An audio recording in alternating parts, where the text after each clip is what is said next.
Buhay ng bansa ang nakatiya sa nakaraang halalan. So obviously, nagbangga ng dalawang political giants, Marcos versus Duterte. Hindi sila tumakbo pero all out ang kampanya nila, 'di ba? Para sa mga kandidatong gusto nilang manalo sa Senado. So labanan to ng impluwensya, kapangyarihan at kontrol sa hinaharap ng Pilipinas. Ito yung matindi. Si former President Rodrigo Duterte nanalo bilang mayor ng Davao kahit nakakulong siya sa Dahig. Yes, nakakulong siya dahil sa war on drugs. Pero milya-mili ang lamang niya sa boto, 'di ba? So sino ang uupo? Maaari ang anak niyang si Baste ang tatayong acting mayor. Sa Senado naman, umangat sina Bongo, Bam Aquino at Kiko Pangilinan. So bakit mahalaga ito? Dahil posibleng ma-impeach si VP Sara Duterte at Senado ang huhusga dito. Hindi dapat tayo maging taga-subaybay lang sa politika. Dapat tayo tagabantay ng kinabukasan.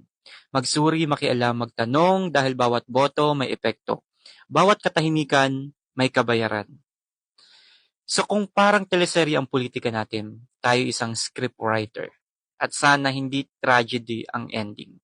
So hashtag halalan 2025, tunay na pagbabago.